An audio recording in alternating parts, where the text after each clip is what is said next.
Update, Kemchu and Paulo Abilino na notice ng GMA Kafuso and Mother Lily. Grabe ang lakas talaga ng chemistry ni Kemchu and Paulo Abilino.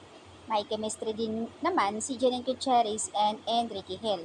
Yun ang hindi natin inaakala na biglang meron pala sila.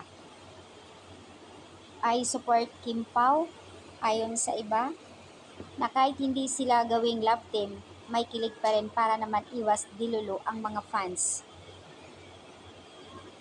I agree for Kim Pao, ang tipong magkatabi lang silang magtatayo without doing clingy things, pero grabe pa rin yung chemistry.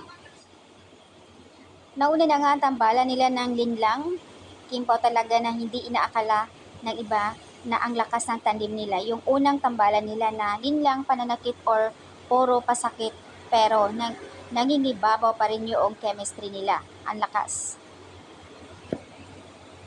Na kahit marami yung nanggagalaiti kay Kim sa paglandi niya kay Alex, pero andoon pa rin yung support talaga nila sa dalawa. Sobrang perfect talaga, umarte, panalong-panalo si Kim Jo. Sana nga raw magkakaroon ng movie next time na gusto ko rin pumila sa sinihan.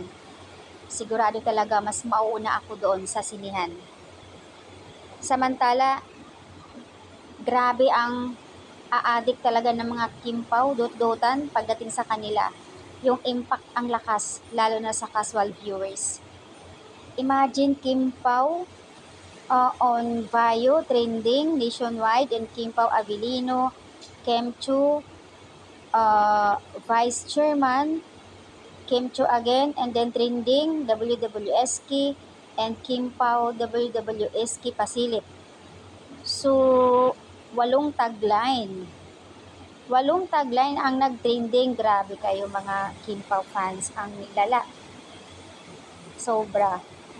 I hope daw, sabi ng karamihan, more project for Kim and Paulo like movie, Star Cinema, and teleserye. Then again, Dremski PH. Grabe yung lakas ng love team nila, grabe. And also, Janet and Ricky Hill naman, hindi pa sila nagpo-promo, pero may kilig ang mga fans, effortless para sa kanila. Possible nga raw na si Janet and Enrique Hill magkakaroon ng love team. Total, nagbalik naman daw si Enrique, sure na yan, at lalo na hindi nakapartner ni Janine si Paulo Abilino. So yun ang aabangan ng mga netizens kung matuloy nga ba ang tandem ng dalawa. And their chemistry is the definition of a natural, hindi forced. And I was very surprised at the chemistry between Janine and Enrique Hill. Just true. Short ASAP, stand imagine them to project. Sana po. At ASAP Dremski PH. The best talaga ang tambalang Kemchu and also Paulo Abilino.